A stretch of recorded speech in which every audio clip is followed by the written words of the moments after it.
Hey folks, sorry. Hey folks, it's it's a Thursday night. It's 8 o'clock.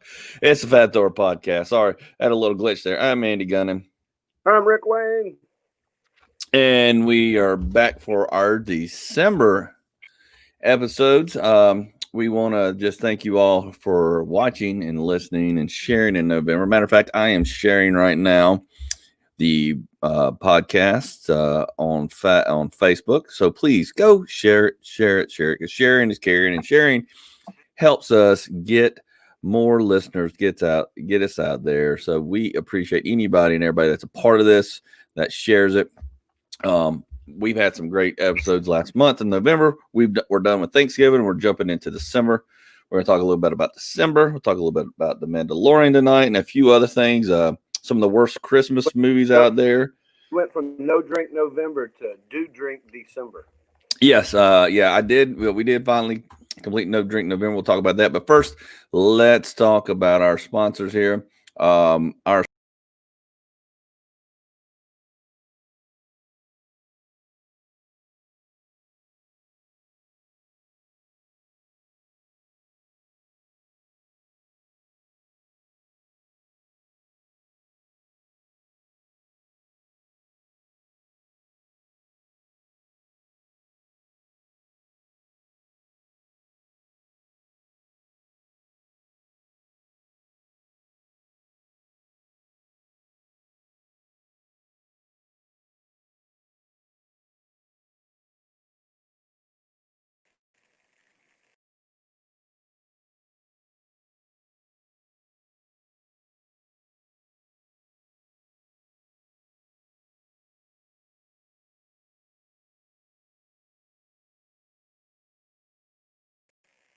see what's going on, even if you just want a new roof or if you think you have storm damage.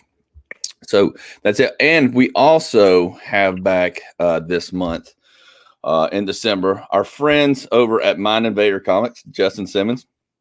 They just released their first comic, Mind Invader Comics. This is the actual cover of the comic.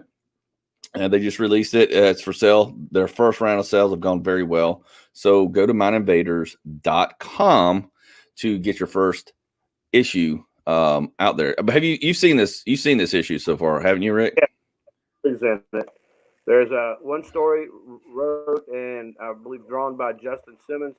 The second one is him and Brendan Sellers as another story, and then the last story I believe is all Brendan Sellers. So it's three different stories in a collab in the middle.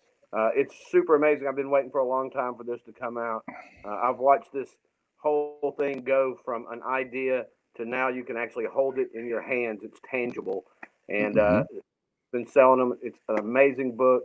I highly recommend you buy it if you're a comic fan. If you want to support local artists, Justin Simmons is definitely the one to support.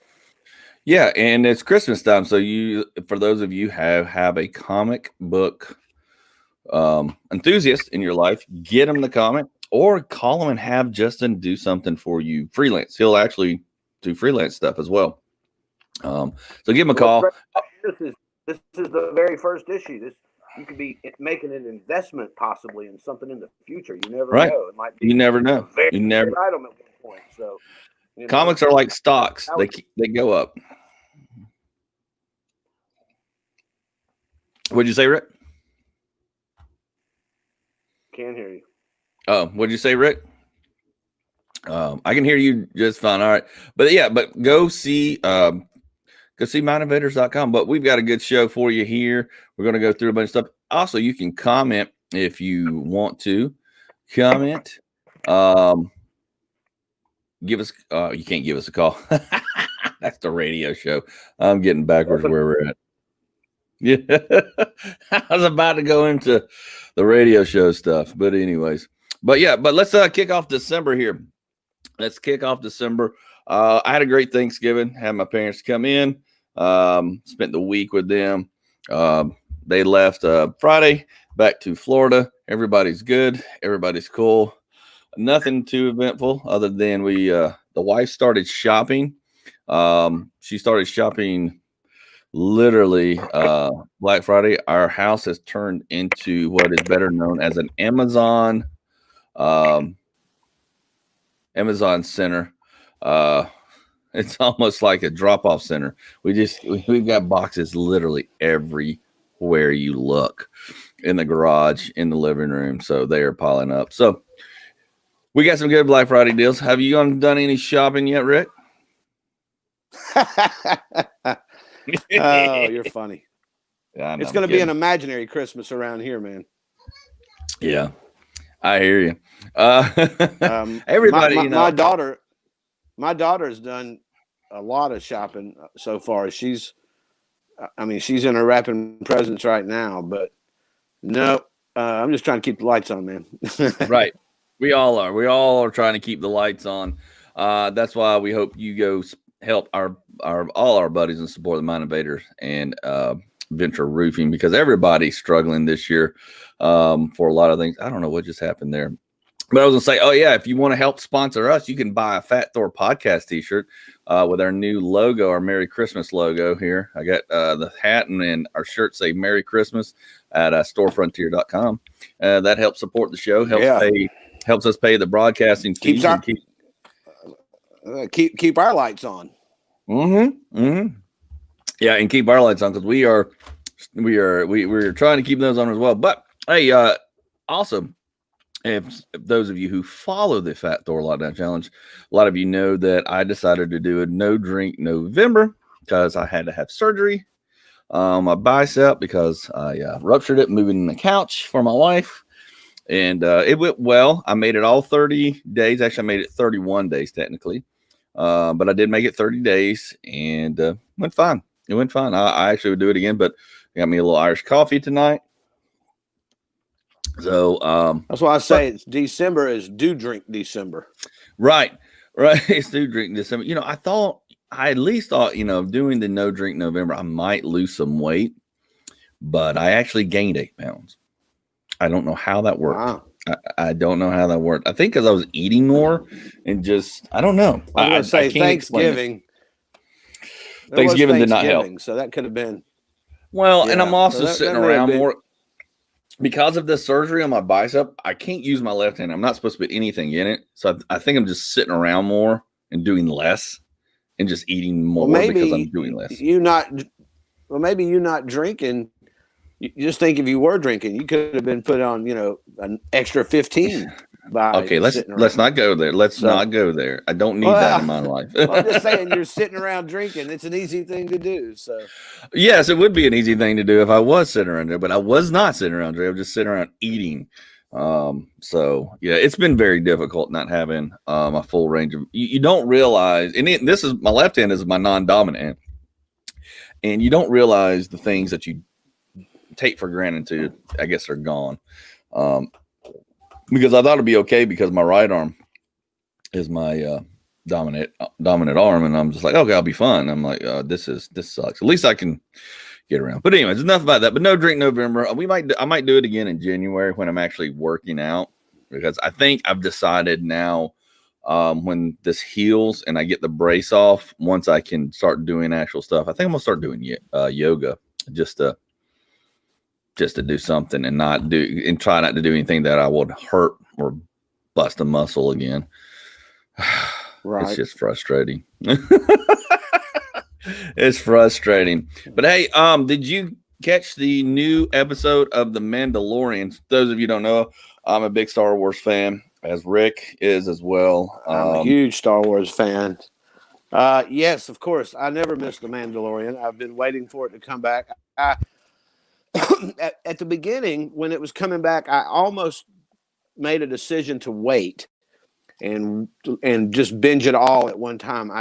I hate watching a show where I think I lose interest sometimes with shows, because if I've got to wait on a weekly basis, by the time you get into the third show, you're like, wait a minute, what happened 2 episodes back? That maybe I might have missed. But while you binge watch it, you can just get it all in at one time, and I like that better. So.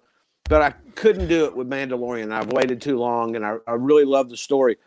I think all the episodes have been great in season 2. This past one was great with Rosario Dawson showing up as Ahsoka, and the child gets a name.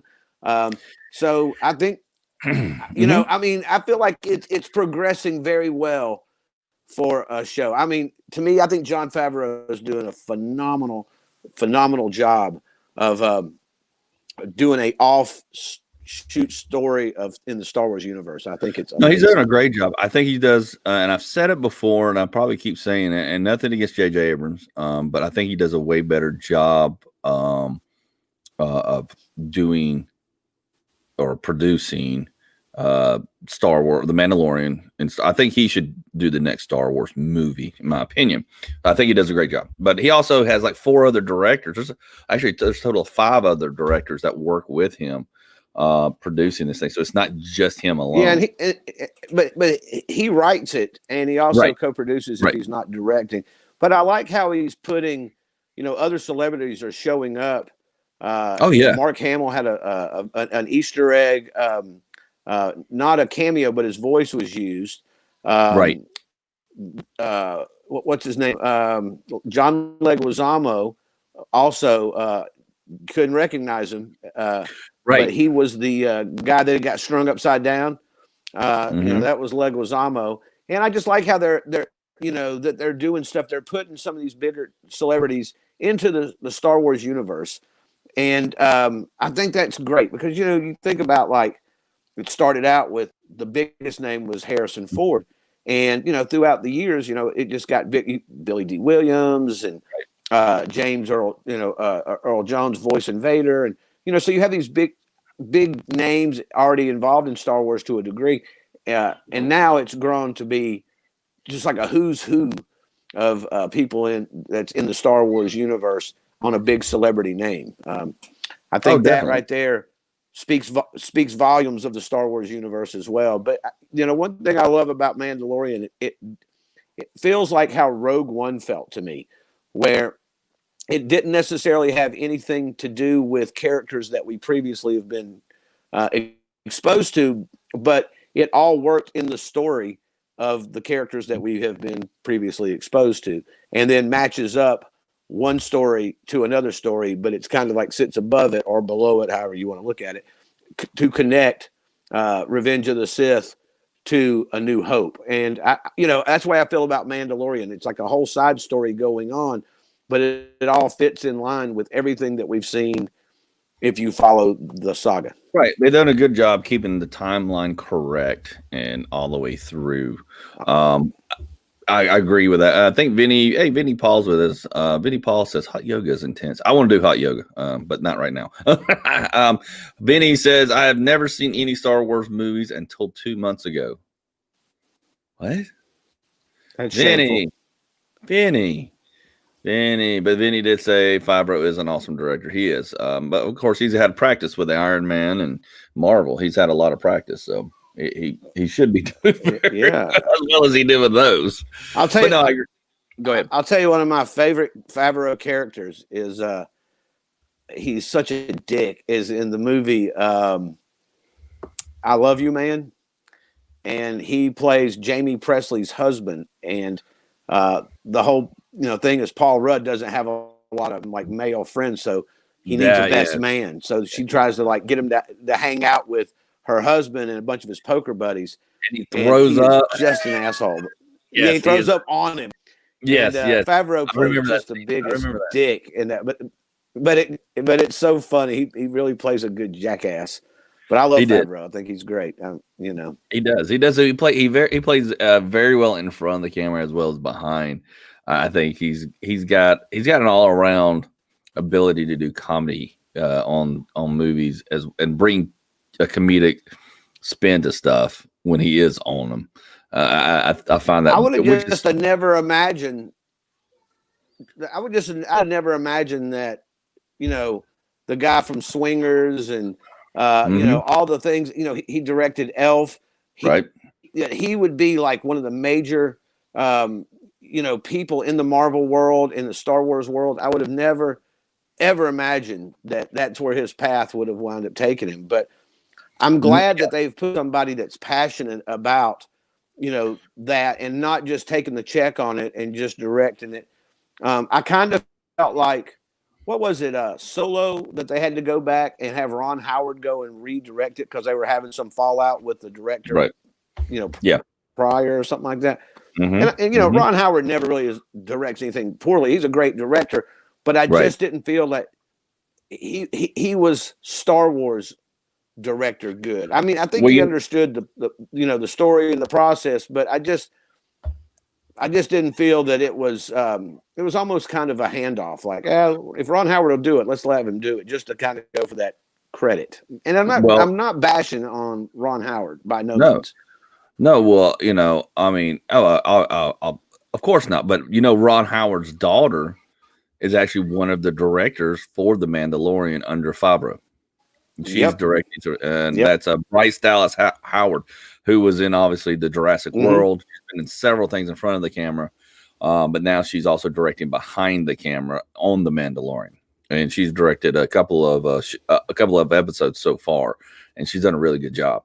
But if you want to know more about it, there's a thing on Netflix right now that you can watch after The Mandalorian about how they're doing, how they're making it, and all the directors and how they're walking and doing all this stuff through, which is kind of funny because, like you said, they brought Ron Howard in to say Solo, and then all of a sudden now his daughter, you mean on Disney Plus, not Disney Netflix. Plus. Not Netflix. I meant Disney Plus. My mind went somewhere else. Yes, Disney Plus. Sorry, Disney Plus. So yeah.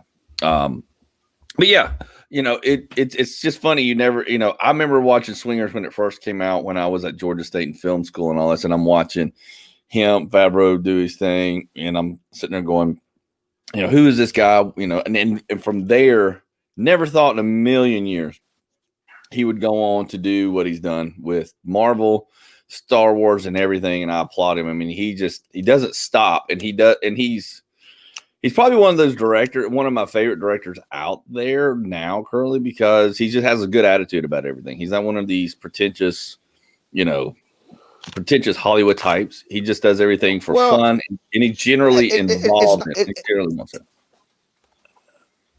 Yeah, I mean, to me, that's the thing that I like about him a lot is that, I just feel like he's legitimately passionate about what projects he's getting to produce, direct, be an executive producer. To me, I feel like, when you get to that level where you get to, you're in demand on something that you're passionate about to a degree, you've won the lottery, in my opinion, because that's really what Hollywood needs. I feel like sometimes directors will make a great series, for instance, like Christopher Nolan with the Batman trilogy. Mm-hmm. But Christopher Nolan doesn't really want to be forever locked into the DC universe or Batman forever. And they feel like they get sort of stuck, becoming that director or whatever. And I understand that, but it's like being typecast. I feel like Favreau is one of these. Yeah, and part of me kind of feels like, I'm glad that Favreau is doing the Marvel things that he is doing. But to me, it was like, I wish y'all would have reached out to him when DC was trying to organize their JLA, against the Avengers, and wrote it as good as the Avengers and Ant-Man and Black Panther and Doctor Strange and the Hulk and everything was written as well. I really wanted to see DC shine on that. I always feel like DC doesn't get it when it comes to film. I think they make one good one here and there, or like the ones with Nolan did a fantastic job. But, like Batman v Superman got a lot of flack. I didn't hate that movie.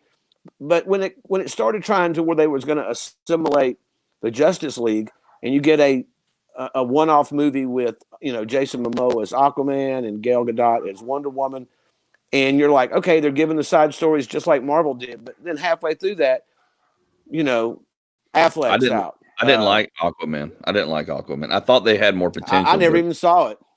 It's I'll tell you something. I'll tell you something funny about that. If you can go on YouTube and go and look for Black Panther Aquaman trailer, and there's somebody has put the two trailers side by side, and honestly, the Aquaman trailer has copied every almost shot for shot Black Panther. It's really weird. It's like they didn't even try. Right. Yeah, that's what I said. They but, not but do a good job for several different things, and that may be one of it. But I think there's more to it as well. Go ahead. I'm sorry, I didn't mean to cut you off. but well, I was just going to say, I really wanted to see them, DC assemble a realistic sort of take on the Justice League as we've seen with the Avengers and all the other side movies that Marvel has put out, and it just seems like they never really hit the mark. It's like when they did Suicide Squad, I was really happy about that, but then I watched the movie and it's oversaturated with characters, way too many people. The story was incredibly watered down. It really should have been either scaled back as far as the people in it, or not been a Suicide Squad movie. Maybe make a Deadshot, or maybe do a Harley Quinn Joker movie. But then when they did Birds of Prey, to me, and I didn't see it, to be fair, but it just looked like straight garbage. And I will see it, but I'm just saying, from the trailer, I was not impressed. Right. Well, and then the new Suicide Squad. Mm-hmm. Go ahead. Well, the new Suicide Squad, they've increased the amount of people in it. There's like 12 big names in this movie, but it just legitimately looks all over the place. And I haven't seen it, so I can't make a judgment on it. I always try to be very optimistic going into some of these movies. Supposedly it's going to be like 3 hours. Supposedly it's going to be a long one. The new one. Supposedly, we'll see. It could change. It could change because when they wrapped it down here at Pinewood, that was a rumor on the street. I don't know. And the thing is, it's like if they make that movie 3 hours, and this is just my geeky personal opinion, but it's like, okay, 3 hours for a movie of villains, and they're not even big name villains, and you should be dedicating that sort of time to a better story with the Justice League or whatever. I knew there was problems with that that Justice League movie when they put Cyborg in it as well, who's a member of the Teen Titans. And I was like, okay, so are you going to spin a Teen Titans off of this, but you've never introduced Robin? And of course, no, of course not. They're just, it's like they don't read the comics. They've never read the stories. They don't know the characters. And I feel like, and they don't have their own studios like Marvel, which is too bad, but I just feel like Marvel dominates in the film section when it comes to superheroes. Well, Marvel has a designated studio, which is just down here behind my house, within 5 miles where I grew up, right here behind my house, literally. And I went by there the other day because they are currently filming Spider-Man there. Yes, they are currently filming the new Spider-Man there. I've submitted to be on there on a couple of things, and they got a big blue screen light thing built out there. I mean, they own that. They own that studio. It's a brand new studio. It's only been around not very long, several years. But it's that is all Marvel. They do a lot of other movies there, but Guardians of the Galaxy is done there. Everything is done right there in this studio, and I've watched them do several things. And that matter of fact, Suicide Squad was just filmed there.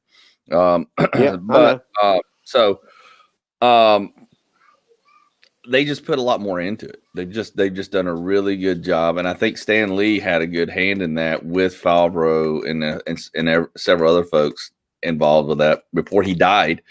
And directors like Favreau, who originally, if you've watched the backstory on Elf, which I know you don't like Elf, you're not a fan of Elf, and like I said, it's not one of my biggest favorite movies either. But he still ended up, when he did the movie, they said the one thing when they met him, the guy that wrote the script and the producers on there, they said when they interviewed Favreau as a director, he walked in and he said three things. He said, the first two things, they said the third and final thing he said is like, I want to make a movie that's a timeless movie that my son can watch. And his son was 1 year old at that time. So he gets it. He's taken everything he does, including Elf, and I believe Marvel, is how is this going to look through my son's eyes? How is this going to be memorable to my son?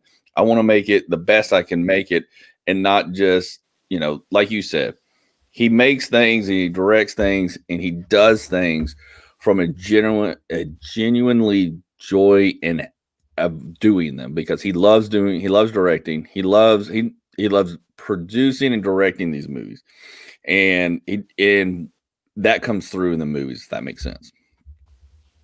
It's funny you bring up Elf. Yes, I'm not a big fan of the movie Elf at all, But I watched this thing on YouTube. It's called Cinema Sins. If you've never heard of Cinema Sins, I highly recommend you go and check it out. It's Cinema Sins are also known as Everything Wrong With, and they pick certain movies. It's like Everything Wrong With Nightmare on Elm Street in 12 minutes or less, and they go through the whole thing, but they just pick it apart really quick, and it's so funny. And it's all kind of movies. I mean, you pretty much can put in Everything Wrong With and type in your movie and see if they've done it. And if they have, my favorite one is the Nightmare on Elm Street. It's the funniest one of them all. But I watched the one on Elf not too long ago, and I forgot that my buddy Ed Asner is in Elf, and I met Ed Asner about a year. I guess it was about a little over a year ago, and I watched it. I'm like, hey, there's Ed. That's pretty cool. And then Bob Newhart, also great classic comedian. I forgot about him being in there as well. And don't get me wrong. I mean, you can't take anything away from Elf. I mean, it's obviously there's a Broadway play of Elf. It has a whole Christmas line. I mean, I think Favreau did everything he set out to do by making that movie and making it like a Home Alone or one of those type of Christmas films. He did a great job with that. Well, originally, none of the studios wanted Will Ferrell as a lead role in the lead role of any movie. That was one of the hardest. That was one of the things they were having a hard time selling, if that makes sense. Before they had Favreau as a director. Just to give you a little back insight. Oh, what happened? What happened? What happened? Who would you? But can you imagine who could have possibly played Buddy the Elf besides Will Ferrell though? Nobody really. I mean, he did an excellent job portraying that childlike, that childlike I can't image. imagine. Originally, maybe they wanted if Chris Farley for it. Originally Chris Farley was slated. That's who they had in mind. That's who they had in mind originally. See, I was going to say if Chris Farley was alive, I could easily see Farley playing that character. Also, little known fact. Farley was also supposed to play Shrek. Mm-hmm. Yep. He was supposed to. You know that? Yep. Oh yeah, he was supposed to. And he was slated to do Shrek. They had already. I think they did some recording and testing before he died. Right. They had 90% of. They had 90% of that movie done, and they had to put everything on the shelf. Go back, and they got Mike Myers to come in, and he had to go and re-record all the parts. But then they still had to go back and make changes to facial expressions that were more meant for Farley and now to more fit Mike Myers. And, it's funny, though, when you think about that and that, it's like all he's doing is fat bastard. It's like he's almost the same character as Fat Bastard from the Austin Powers. I mean, he's an ogre, of course, but, right. It's a spinoff. The voice and everything is very close to, or like, So I Married an Axe Murderer. Mike Myers loves doing like those Scottish accents, and he's not from Scotland; he's a Canadian. So which is very funny that he's But I would definitely say Chris Farley would have been a great cast for Buddy the Elf if he was not passed away. That would have been fantastic. That would have been great. Yeah, on Netflix, I'd probably like the movie better. Right. Well, and the reason why I know that, and I didn't know that till literally, I don't think till last night, because I was watching. Was it last night or the night before? I think it was the night before. They on Netflix they have a thing about Christmas movies and about how they were made, and Elf is one of those episodes, and they do a whole behind the scenes. That one and Nightmare on Elm Street or Before Christmas. Nightmare Before Christmas. Thank you. I was trying to say Nightmare on Elm Street because you had just said it a minute ago. Yeah, Nightmare Before Christmas. They do 2 episodes right now on Netflix, and they did both of those. And they went really behind. They interviewed everybody involved, writers, director, everybody. Yes, the Christmas stories that we grew up on. We grew up. Yeah, that's it. Yeah. I watched that, and they did a whole thing. Yeah, and they've done 80s movies. They've done the toys we grew up on. That's a great series. I saw that I watched on all my that. Netflix thing the other day, and I was like, I'm going to watch that. I watched the best story of all that they do. Well, when they did the one on toys, I'll tell you one of the. There's two stories on the toys that made us. That's what it's called. The toys that made us is the He-Man story. Yep. The He-Man story is great. That's a success story all the way around. Even if you were too old to play with He-Man or whatever as a kid, that story is great. And the other one is the Teenage Mutant Ninja Turtles. Another unbelievable story of success that, if like I say, somebody like Justin Simmons really subscribes to. It's like, I am going to do this no matter what it takes. And they had that sort of mentality with these characters. And,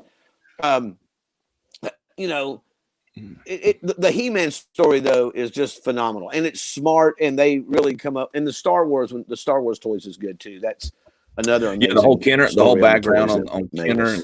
and how Kenner was developing their toys and are making their toys, and they were trying to design and make them. It is very, very interesting. Keep up, and they were almost trying to keep up. And they were almost bankrupt. They were barely hanging on by a shoestring while they were trying to make these toys and put them out. It was really cool. I've watched it all. I've watched all the episodes except for the ones about the Care Bears, the Barbies, and the Little Ponies. I was like, I'm not watching those. I don't care about that. Yeah, I don't think I did see the Barbie one. I did see the Barbie one. Well, I just saw the Barbie one just because, I mean, that's a toy that's been around since the 50s. So, to me, I look at stuff like that. Like, remember the show on VH1 called Behind the Music? Mm-hmm. Mm-hmm. I love Behind the Music. I didn't care who the hell they were talking about. Oh, yeah. Yeah, I didn't care if they were talking about Mariah Carey. I'd watch it. So that's kind of the way I am about these toy things. It's like, I didn't play with these toys, but I want to know the story behind these because – I find stuff like that just extremely fascinating. Oh yeah, I mean it is. Yet again, Barbie or what? Even like with He-Man and stuff. I never watched He-Man. I was, by the time He-Man was a thing, I was into girls and stuff like that. So I didn't really care about that. But and I didn't know the story from back then. Then I watched this and I'm like, man, this is amazing, amazing. Yeah, the story was really cool. Yeah, I remember when the Dolph Lundgren movie come out. Yeah, that was horrible. Yeah, horrible. I remember when the Masters of the Universe movie came out and had Dolph Lundgren in it. Yep. And I remember kind of at the time thinking, oh, well, maybe yeah, that's right. I was thinking, man, maybe they could make this cartoon kind of cool because they're making it kind of real life. And I remember renting it on video back in the day and just going, no, this is freaking terrible. This is the worst. Did you see how they made that movie and why they made that movie? Apparently, it was like the director and like everybody was arguing and fighting how it should be done. And the director, I can't remember who it was, just went a totally different way with it and just said, screw it. I'm just going to, it was like a pissing match. It seemed like it's like, well, watch what I do. I'm just going to screw it up. Yeah.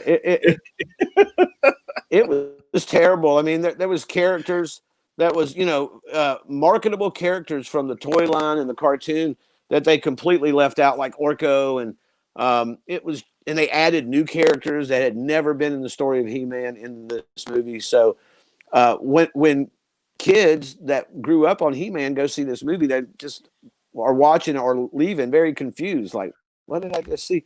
It's like the Transformers.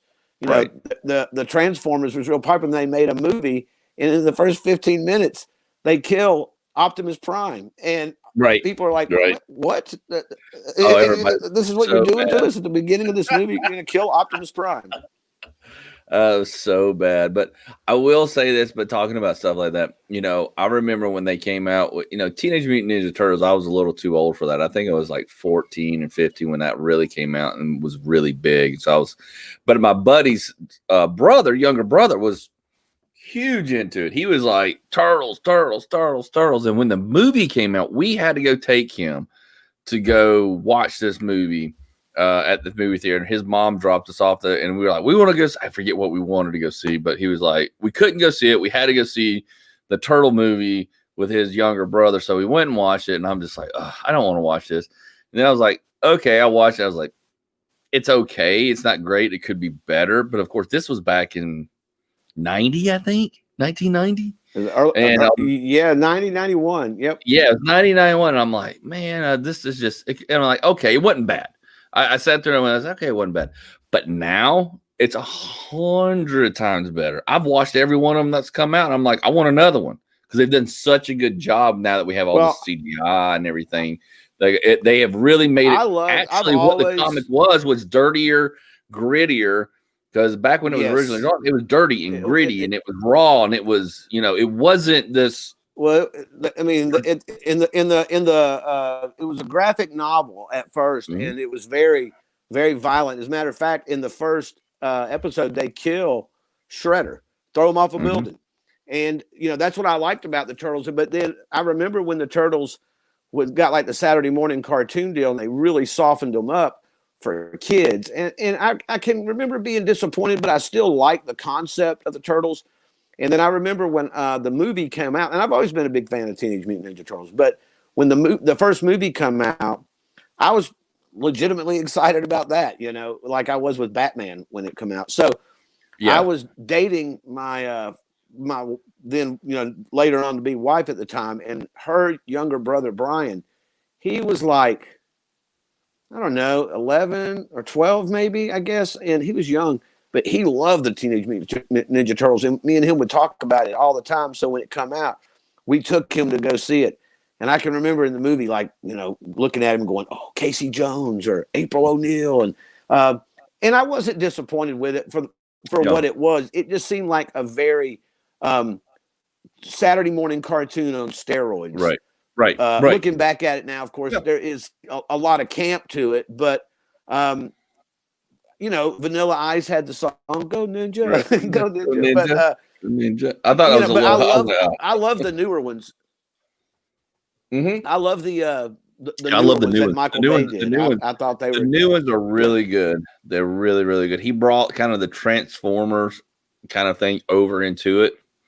And that's what it really needed, and went back to kind of a little bit of its roots of dirtier and more raw and more, the Turtles are more, aggressive, they're more realistic. They're not just happy-go-lucky, They're like, if that makes any sense. Yeah, they're not cartoony. They're not all slapsticky and stuff. They're, they're kind of where they originally sort of came from. And there's always going to be purists who are going to complain and go, like Michael Bay may come from space. Turtles don't come from space. And yes, that's true.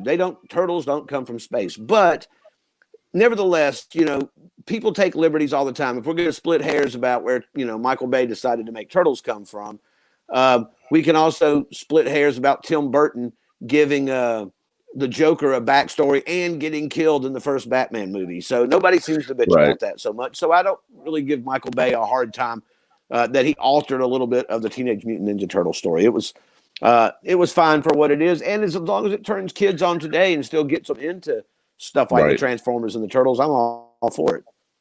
Right. Well, and it's becoming more of what it was designed to be. Jason Amos said, "Don't forget the Vanilla Ice wrapping." No, we didn't forget it. We didn't forget it, Jason Amos. No. How can you? How can you? Because actually, I mean, that song helped put money back in Vanilla Ice's pocket after Suge Knight took all his money from Ice Ice Baby. Held him upside down and shook all the money out on Hollywood Boulevard by his over a balcony. Right. I make jokes about this now because Suge Knight's in jail. I don't want him coming after us. Oh, he ain't gonna come after us. We ain't got no money. Yeah. We're just broke. We're just broke comics trying to get by. You could ring us out and not get a dime. Literally, it's my god, that bad. But but talking about going down that path, and we kind of entered down on a path of Batman, the original Batman, Michael Keaton, and all that. There was rumor they were going to try to put him back in the suit again, coming up here on another one. He's going to be in Flashpoint, the Flash movie, and Flash is going to go through different timelines, and he will supposedly visit the Tim Burton timeline, but Keaton will be older, Bruce Wayne, and supposedly also visit the same timeline with Ben Affleck in that one as well. So Flashpoint's supposed to jump around. So apparently, I guarantee you Michael Keaton will do it for a couple reasons. He's done the Vulture in Spider-Man. Right. He was Birdman, he was Right. Batman, and he knows the power of these superhero movies. He will come back in either the Venom 2 or the Sinister Six movie, however they plan to do that. But I know he'll come back as Vulture. They've already teased that when he was in jail and he meets Scorpion. Look, they need to. So here's my opinion. and They Keaton's need no fool. right. No, he's no fool. He's going to do it right. I like Michael Keaton obviously because he was the first Batman. He still holds water better than anybody so far, other than, in my opinion, Ben Affleck. I think Affleck's done a very good Not job. Christian Bale. I thought Christian Bale was. I love Christian Bale's Batman. The only thing I didn't like is the voice thing. But exactly, that's what turned me off. Is his little weird raspy voice bullcrap.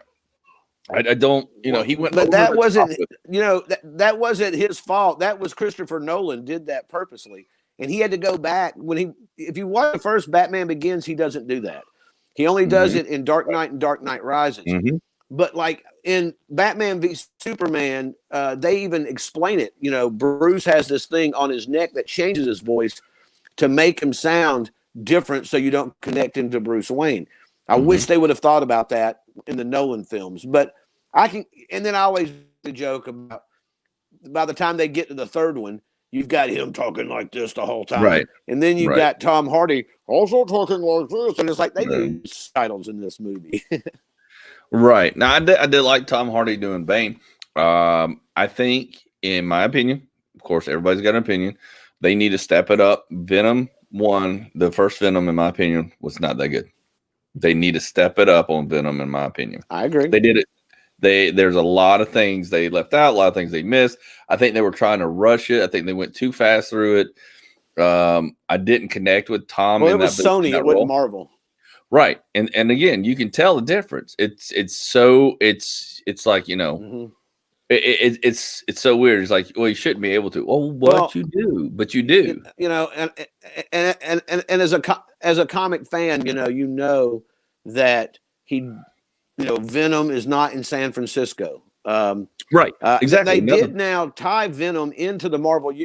They did tie Venom into the Marvel universe at the beginning of the movie, which I thought was very smart on their behalf. When you see the military crash, one of the infected says J. His name on his chest says Jameson, which would be J. Jonah Jameson's son. And in the story, that's how the symbiote gets back from space. So they did tie that in, which I thought was smart. And then at the end, they tease you with Woody Harrelson as Carnage, which there is going to be Carnage, and Tom Holland will be in the next. They're going to tie it all together. Right. I'm really interested to see how they. Go ahead. Yeah, well, and I'm going to be interested to see how they tie that in, because I felt like Venom looked cool, but I just didn't feel that like Tom Hardy's character. It just seemed it fell kind of short to me compared to what they gave us with people like Doctor Strange and Hulk and Iron Man. So agreed. They didn't really develop. I'm really interested to see how the. And it's such a good character. And that's two movies that I feel like Venom hasn't got his due. I hated the one where they had Eric Foreman from that 70s show playing Venom in the Sam Raimi Spider-Man versions and Spider-Man 3. Eddie Brock is a big guy. That's why I was not like too put off by Tom Hardy, because Eddie Brock was a big guy. But Eddie Brock was also Peter Parker's bully. And Peter Parker had a problem with him, hence the Spider-Man Venom thing.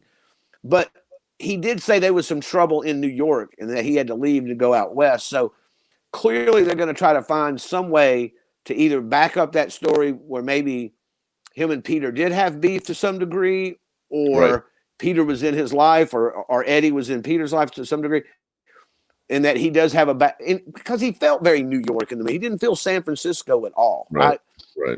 I don't know. I mean, still better than anything DC does. But I'm really curious to see how they tie this together.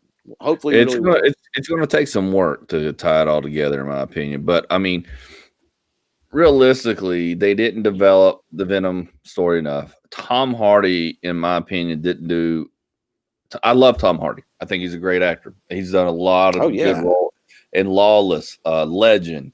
You just he's done a ton of great stuff. But for some reason in this, I don't know why, but I was like, I don't believe you. I cannot attach myself to you. It seems like you're overacting or underacting, and I can't figure out what it is. And it's like I don't. It's to me, it felt like they just handed him a script. He walked on, and he tried to do something that, and it never connected. Does that make sense? Yeah, and his character seemed like he had a lot of vulnerability, and I didn't like that about. I understand that they have to show the human side versus the alien side in the inner fight between, Eddie and Venom, but I just felt like he just seemed super vulnerable to a degree. Too, it was like Eddie Brock wouldn't be that way. He was like Biff Tannen. He was a bully. He was a dick. You didn't like him at all, and I felt like they did give Eddie Brock some likability, which was odd to me. I just felt like he had to have more of a Biff Tannen sort of mentality and be a dick. And there was a lot of times where it felt like he was like when he's losing his job and his girlfriend at the beginning, and he's just all, pouty and sad panda. And I just felt like this guy would go out and be a drunk asshole and, pick fights and be that guy at the bar, taking his anger out on the world because the world is taking its anger out on him. And he just kind of had this sort of weird being vulnerable. I didn't really care for that personally. Right. No. And you're right. And I think that may be part of it because he just seemed downplayed. I think if he'd have played a little bit more tough, because Tom Hardy's built in this movie fairly well, like he was when he was playing in Batman, when he was playing Bane, and then all of a sudden now he's like, oh, I don't. But you're like, dude, you're not some skinny dude. You're kind of a jack dude. Why are you playing this? It just seemed out of character, out of character, out of place. I agree. And then there was just certain things in the movie that I just felt like was weird for, an alien symbiote to attach yourself to a guy. And then, while you're having some sort of inner monologue, he's like, you pussy. It's like, really? That's what some alien, exactly. Life form's going to insult you by calling you a pussy. I just thought it was kind of, very juvenile. It would be better if they had dialogue not Thanos the Venom to him. Like if Thanos were to talk to him, that would be way better. That would connect better, I think, and be more believable. And there is also this sort of thing too, and I don't really blame Tom Hardy on this because I feel like Tom Hardy's a guy that no matter what role he's playing, he researches the character so it's believable. Tom Hardy can almost kind of come off like a Gary Oldman, if you will. He can go into these roles where you're like, holy shit, that's Tom Hardy. So right. I feel like he read up on everything, but I don't feel like in spirit, like he never read stuff like this, or he is not like somebody who is, actively cares about the comic book world or ever read comics.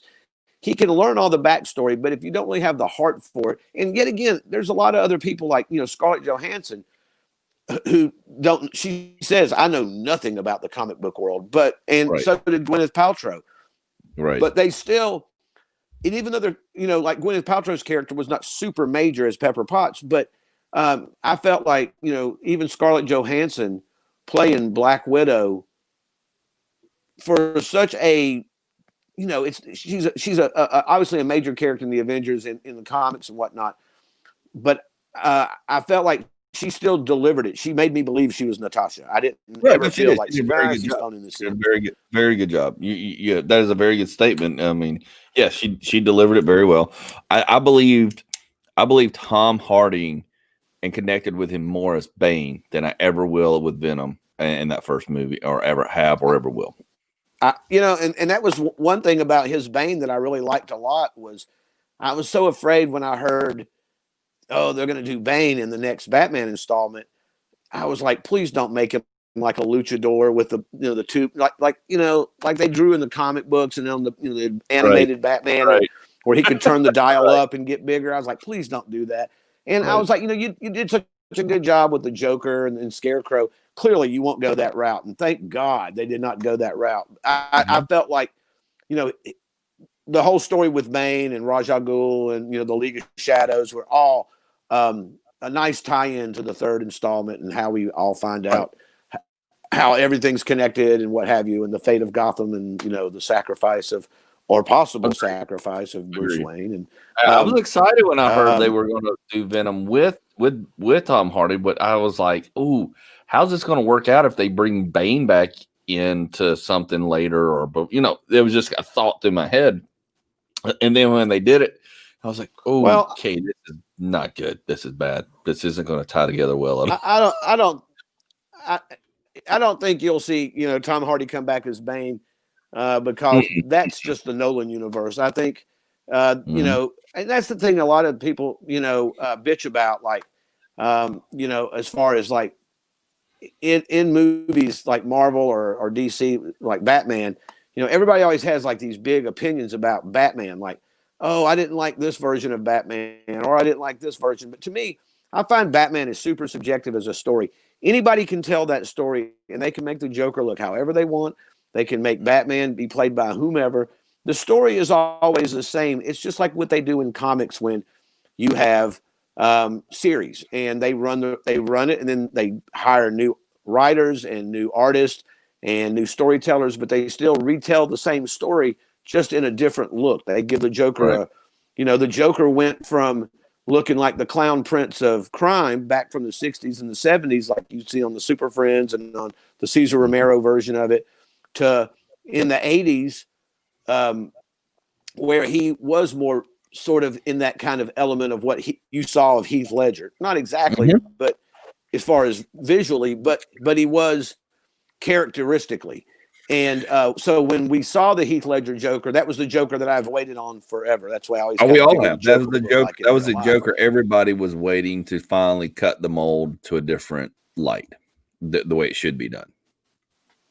Yeah, and I didn't hate Jack Nicholson's version. I always felt like it was a portrayal of Cesar Romero's version from the 60s. Yes, correct. Correct. That's kind of what I got from it. But and then I didn't really even hate Jared Leto's Joker, to be honest with you. I felt like they kind of did what I call pulling a Boba Fett.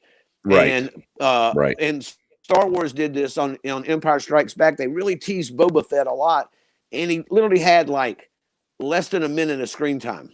No major character whatsoever. A big tease. They also did the same thing with Darth Maul in Attack of the Clones, second movie. Correct. They show you this character. You're like, oh man, I got to see this character. Very little screen time.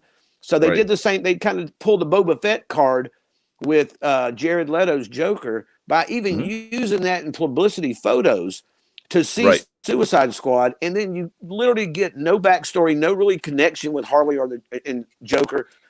And I didn't mind that he looked all kind of street. I like the grill, I like the tattoos, I like the different look. I thought that was cool, but I just felt like they, gave you a big box with a bow on it, just nothing in the box really. Right? No, you make it. Yeah, they dressed it up nice without anything, without any substance. It was all just smoke and mirrors, which, God rest his soul, Heath Ledger. I mean, did the most amazing Joker. Well, I even felt like there was so much potential. There was so much potential with a Jared Leto, Margot Robbie, Joker Harley story. You got two great actors, two really good characters. You could have worked that story so much better than you could have done what you did with Suicide Squad, but yet you still chose to go that route and then really limit Jared Leto's performance. So when people really slam on Jared Leto's Joker, I'm like, he didn't really have a chance. And for people to bitch about it, everybody bitched that Heath Ledger was going to be that Brokeback Mountain guy as the Joker. Best Joker ever. And it's like same with Robert Pattinson in the new Batman movie. Everybody's like, oh, man, the sparkly vampire. It's like, that was another movie. He's not going to be that guy in this movie. Give him a chance. He may be the best Batman you ever saw. Right. You never know. But I'm very passionate about Batman. Right. Well, but Batman has had such a long haul of non-believable, but they just threw everybody they could into that role. I mean, you're talking everybody from Val Kilmer to freaking George Clooney to George Clooney, and Michael Keaton. Michael Keaton set it off on, and he did a great job. And then all the way up until until we got to where we're at now, I mean, it was just like, come on now, how many guys are these guys that I can't relate to? It's like, oh, Jesus. Well, I mean, yet again, I just feel like it's just they're all different stories of the same story. And that's Batman is like 85 years old. So I like another story that they did in the animated world was Batman Beyond, which Bruce Wayne is older and Terry McGinnis is the new Batman, and like the Joker is not the Joker, it's a motorcycle gang called the Jokers. And so it's like you can still play with the Batman story on any way, and you can have different Bruce Waynes. I don't think there's I think there's some Bruce Waynes that are better, and I think there's some Bruce Waynes that are not as good. I think some people at the time, like Val Kilmer and George Clooney, who even said, I took the check for this because Val Kilmer backed out at the last minute, and they gave me a lot of money to do this movie. But he didn't care. He was just, I mean, at that point, it was just like you said, they didn't care about comics. They were just trying to tell a campy story and put as many big names as you can in it and give it some, just a lot of action. And at the time, though, there was not a lot of comic book movies. So you didn't have nothing to base it off of. So they were just looking at everything like camp. But if you really read comics, a lot of people was like, this is garbage. This is trashing this.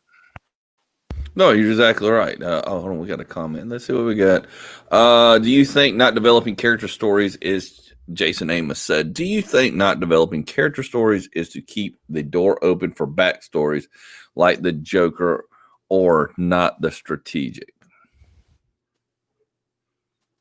Well, I do, but unless you already have plans to do that, if you have plans to do that with another character to do backstories and make sure that you can acquire them to do another, like Marvel has done by teasing other things, like at the end of the movies, like Nick Fury or Thor coming in. And so if you can tease something like that and already have these people in place to do it, I think that's fine. But if you leave it open and then somebody else is playing that character, I feel like, it's kind of a second step.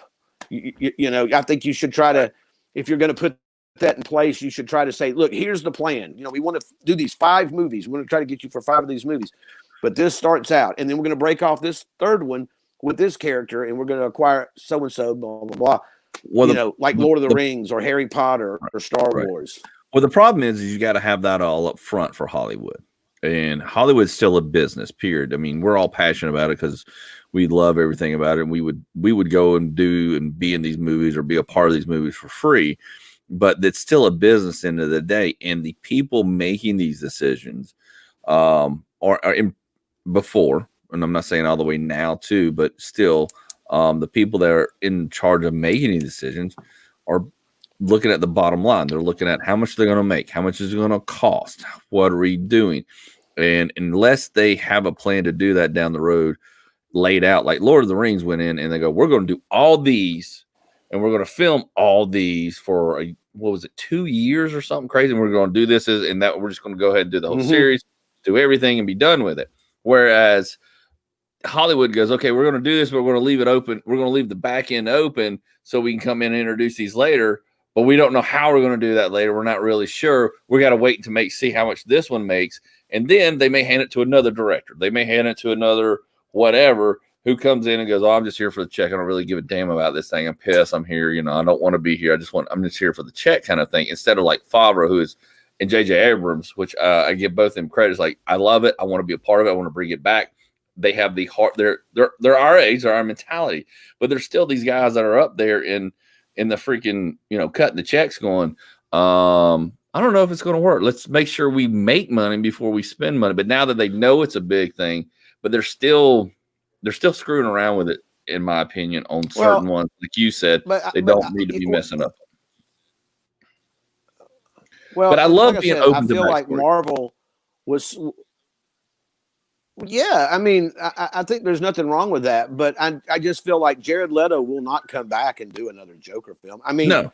um, for Mm-mm. a lot of reasons, you know. And then Mhm. and that's the other thing too. I feel like there's certain people who wind up getting confused that are not comic fans, so it kind of throws them off. So you have the Joaquin Phoenix Joker, and then people are confused like, so he's the Joker now. It's like that's a whole separate story that doesn't even exist in that world. That's not that all of this is not connected. There's some people who actually believe like the Keaton Batman one all the way to Affleck are all connected. It's like, dude, they are not connected at all. They're all different stories about Batman. Right. They're all different versions. But that's the thing. There's a lot of people who don't read comics that don't know. They just see Joker and they're like, okay, now they're making a Joker movie. So I guess this is, and then now they're saying, oh, and there's the Batman. They're all standalone. Certain go together. And it's funny because the Tim Burton ones, they were obviously in that same universe. But when Joel Schumacher got in, he tried to sort of piggyback on that universe, but he flipped it. He made it all colorful and campy and weird. So it doesn't feel connected to those first two movies at all. It does not have that gothic feel. It doesn't have the same feel at all. It just takes a different direction. Again, different to the direction. point by the time it got to the end of those movies. And yet again, Tim Burton was like, I don't want to just do Batman movies forever. I want to go do something else. So, and yet again, you put a director in that never read comics and don't know anything about these stories. They just remember Batman with Adam West and Burt Ward and just comic books. That's all they think of. Bam, pow, just onomatopoeia everywhere. And it's like, no, there's more to the story than you know about. But when you don't know about these things, that's why I think the story suffered. But then when it got to the very last one of the Batmans, here's the thing that I thought was dumb too. They called the third one Batman Forever. They called the fourth one Batman and Robin. They should have called the third one Batman and Robin because guess what? Robin shows up. And then they could have called the fourth one, oh, I don't know, Batman Forever. Hey, but they chose not to do that. And then they gave Arnold Schwarzenegger top billing as Mr. Freeze in a Batman movie. Horrible. He was horrible in that role. It was so bat nipples and a list. I almost got up and walked out. Silverstone and. Had I not had a girl with me, or I think I was on a date with a girl and a buddy of mine, and he had his date. Had we not been, I would have. And I literally was going to go. I said, I'm ready to leave. I'm ready to leave. It's like they're going. I go, this is bullcrap. They're like, are you this into? I go, have you not read the freaking comics? They're like, no. And I'm like, well, I'm leaving. This is not what I'm signed up for. It was really, really terrible. And then. Several years later, they come out with the Nolan series, Batman Begins. And I think that confused people because they're like, oh, they're redoing Batman. It's like, they're not really redoing Batman. They're just retelling the story, but they're setting Batman as if Gotham existed in a world that we live in, that we can understand. There's a Ford Motor Company and Coca-Cola and, Xfinity and things like that. That's the Gotham we live in, not a bunch of weird statues and stuff like that. So, and then by the time you get to Batman v Superman and those movies, you're bringing Metropolis in. That's the other thing I had a hard time with was like Metropolis and Gotham was almost like, the Twin Cities in Minneapolis. They were that close, and I was right. Yeah, they could look across like it's like New Jersey and New York. It's like what? They're that close, and they're like, there's a. I hear that Batman guy over there is doing stuff. That Superman guy over there is doing stuff. So it's like there's way too close. And then that's the thing. That's the thing that DC always kind of drove me nuts was I love that Marvel always set stuff in New York City or San Francisco or a real city because that's a real place. But when you give these fictional metropolises and Gothams, where in this universe how far are they? And now we have these two fictional places that are, like you said, like New York and New Jersey. It's like, across the river, there's Metropolis. And it's the size of Gotham. And none of the Gotham criminals ever kind of wander over into Metropolis or vice versa. Right. It's like the Penguin's not like, you know what? It's not working out here. I'm going to go see what I can do in Metropolis. Right. It's like, it's not even a train ride away. It's like a 30-minute ride. It's like, but you don't know. That's always bugged me. That's always bugged me. It's like, it's like y'all screwed up here. It's like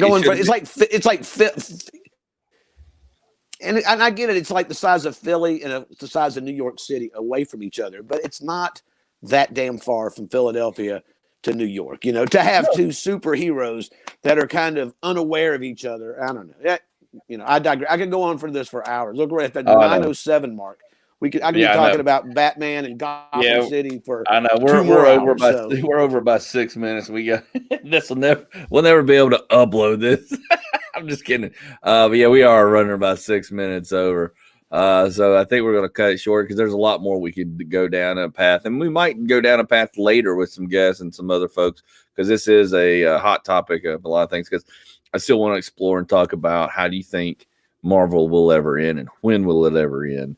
Because it's on such a good. Oh, it'll never end. I hope it never ends, but it's been climbing for so long and doing good for so long. Where is that plateau and where is that? You know, and that's another whole Star topic. Wars, in my opinion, hasn't really.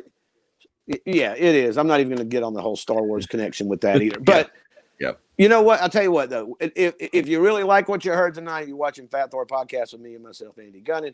Check us out this coming Tuesday on All About the Laughs on Power 108.9 because we're going to be talking about something completely different. Not just no comic books. It's going to be about comedy. We got some really, really funny stuff for you to watch. And we're going to talk about comedy. So, and as in depth as Bruce Wayne and Clark Kent and, you know, we're going to dive down and pick apart the whole thing. But about comics. About comics. Do you want to tell them the two shows we're going to kind of hit off of and dive off of? So if they want to watch it before the Tuesday, I'll tease it a little bit. I'll give you a little tease. I watched two documentaries on IMDb TV. If you have IMDb TV, I strongly recommend you go find this if you're a comedian or want to get into comedy or a big fan of comedy. But if you're a comedian specifically, and I don't care if you've been in the game for 10 years or 10 days, you got to watch this. It's so there's two of them. One is called Comedy Loves Misery. Great documentary about stand-up comedy. The other one is called Dying Laughing.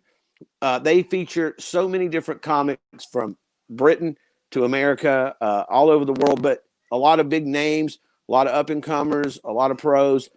But the stories, the topic, and everything is so amazing.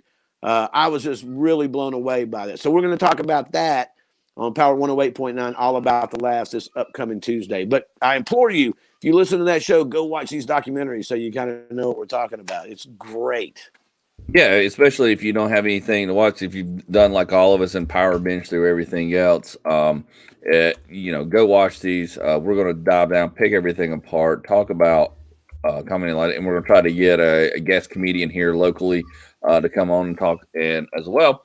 But basically, Power 108.9, also Power 108.9.com is where you can go to watch the show as well. The website is up. We broadcast live on the website now, as well as on Facebook and YouTube when we go live on the second or fourth Tuesday of every month on All About the Laughs. And it's at 8 p.m. as well. So all the podcasts and the radio show is at 8 p.m. now going forward. So you can catch it, comment, and everything. But that's the show for you. Hey, by the way, again, if you're in the Atlanta metro area, I know a lot of people listen to this across the country. By the way, we'll talk about this as well. Do you know we've got 24% of our listeners for the Fat Thor podcast and everything are overseas in England? Blew my mind. Anyways, we'll talk about that later. Like they say in England, good day, mate. Yeah, no, but it was funny when I looked up the stats the other day. But also, if you're in the Atlanta metro area, take care of our sponsors. We've got a couple of them this month. We've got Mind Invader Comics over at mindinvaders.com. Catch their first issue. They have just released with 3 different comic stories in there for Christmas. They're taking orders now. Go check them out. Justin Simmons, them at Mind Support Invaders. Local artists.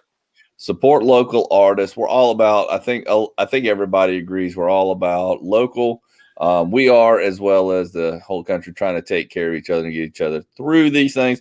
I'm trying to take this banner down so people can see the awesome art they've done. If you're listening, mountainvaders.com, or if you're in the Atlanta metro area, also check out Venture Roofing at 678-656-7482. Tell them you heard it here on the Fat Thor podcast or on Power 108.9, and you can get up to $1,000 off your roof right now through December. If you call them, get a quote, and contract with them, they will honor the coupon. This company's owned by a friend of mine, Jason, and he says, I'm honoring this coupons up from $250 to $1,000 off roof. So if you've been thinking about it, or if you've got storm damage, or you've got a leak or anything, give them a call, 678-656-7482. You can see it at the bottom of the screen. And you can also click their link at the top of the page, like their Facebook page, and give them a call and tell them you heard it here. So, hey, folks. Tell them we sent you. Tell them we sent you. Fat Thor Podcast and Power 108.9. Andy Gunnin and Rick Wayne. Hey, we're going to sign off. We're going to see you this Tuesday night, 8 o'clock, Power 108.9. We'll see you later. Bye, guys. All see you, about Rick. the laughs. Bye, everybody. Thanks for tuning in. See you, Andy. See you, Rick.